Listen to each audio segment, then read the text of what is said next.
say that this country is one, is united, and by the grace of God will continue to be united. Look, one thing with this president, and the National Secretary has said a bit of that, is that you can't intimidate Buhari. You can't bully him. A lot of these people who are calling for secessions, they're the problem of this country. And I'm happy that reasonable opinion is now reasonable voices are now rising. Is it not only yesterday we were reading Afenifere saying we are not the most credible faction of Afenifere. We are not for secession. Ohaneze Ndibo has said this over and over again. So this thing about secession is, they had used it in the past. You cry secession and break off of Nigeria, and then you intimidate the city leader. And then he opens the vault and he brings money to settle people. President Buhari will pay no one.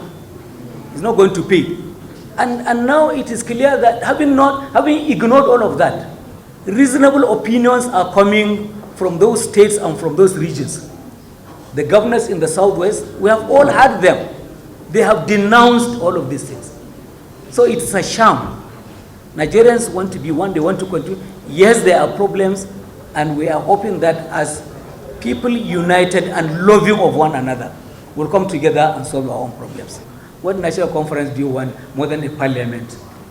Any Democrat, anyone who is a Democrat in heart, in his heart, in her heart, in practice, in their beliefs,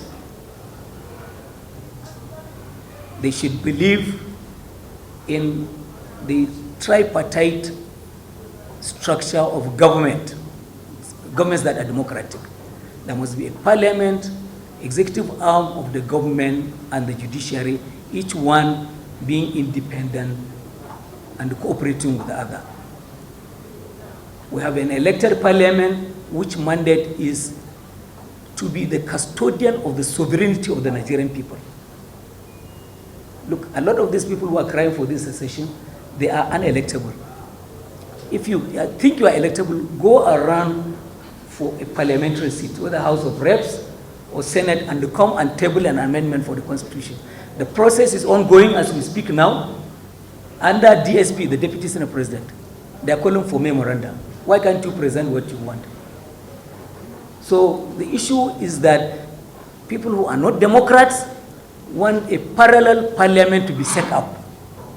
And this Constitution does not recognize two parliaments in this country. We have one parliament that is sovereign, that retains, is the custodian of the sovereignty of the Nigerian people. And believe then in periodic elections. If your member representing you has failed to present this request that you want, for whether it is a change of structure at state, local government, or national level, pull him out. 4 years after, don't vote for him. Put another rep who will do what you want. This is how democracy works, periodic elections. Now, this thing about security, that no day passes without media reporting killings. And it is tragic. Nobody is happy that deaths are being recorded. But the point I want to make is that it is in human nature. We don't know any country in the world today that is crime-free. I was going to, when the question was being raised, I was going to my WhatsApp messaging. An interesting conversation recently was around the publication of a new Nigerian newspaper. Tuesday, November 16, 1966. And on the front page of this newspaper, there's a story saying, Midwest police rescue 10 kidnapped men, 1966 in November. If you open the press today and some people are reporting kidnapping, you will think that this is a first-time crime in the country. That is not. I'm not saying it is welcome. Please, I shouldn't be misunderstood.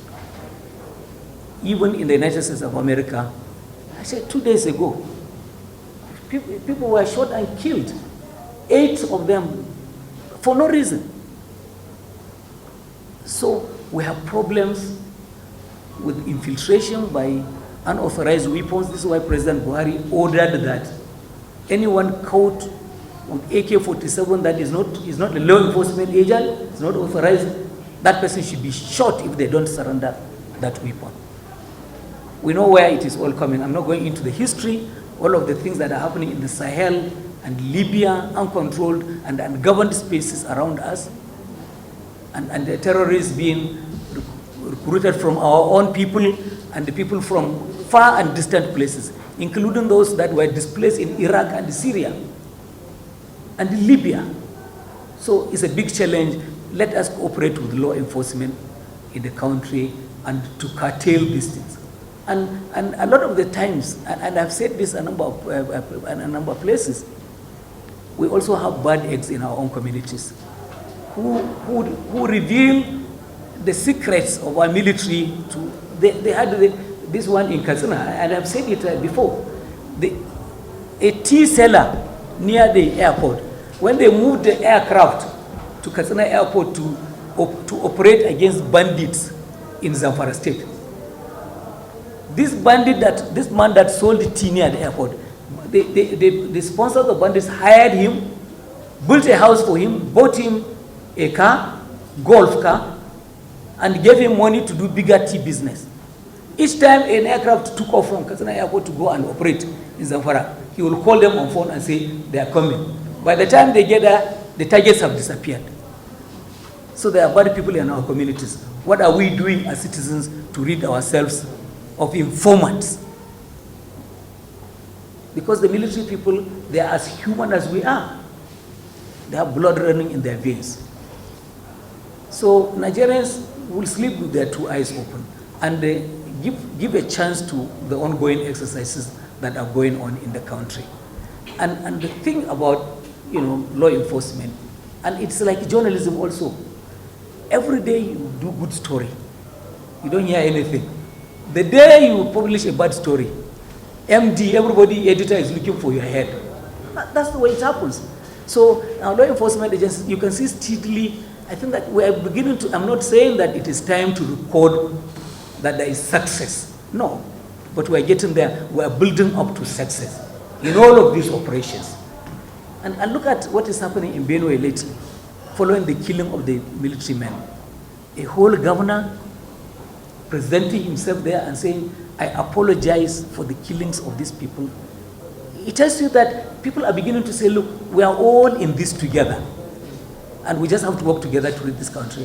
When the NSAS, example, when the NSAS thing came, people in Lagos were clapping, thinking that is the time to bring down the government of President Buhari.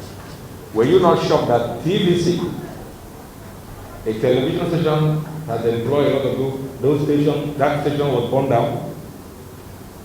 Were you not shocked that buses that are meant to transport people, the real for the masses of billions of dollars, was burned down?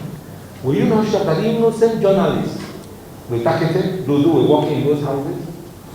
Therefore, when you see agitation, don't sit down and say it's for them. No, it is you. Because everyone that appears to look good, take time.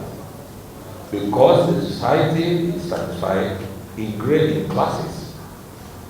The man that you see, as a man turn against you, he sees you every day and night. So you must have a consciousness that you are part of it. You think that you are not part of it because you are not in government. No, look at your shoe. Look at the dress you wear. Look at your wristwatch. It is a seducing one. Look at the car you drive. You will be part of it. So it is very, very important that we promote patriotism.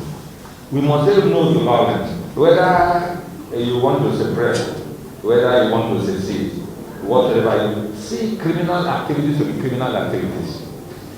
When somebody is doing things against this nation to grade that person to be a criminal. Because when he start that thing, he will not know where he will end. He will not know where he will, how he will be. Most of these people you are talking about with aircraft, they will fly to the nearest country. You will be here. Most of the people you think that you are working for will not be there at the end of the crisis. But it was important that we promote the nationhood of this country.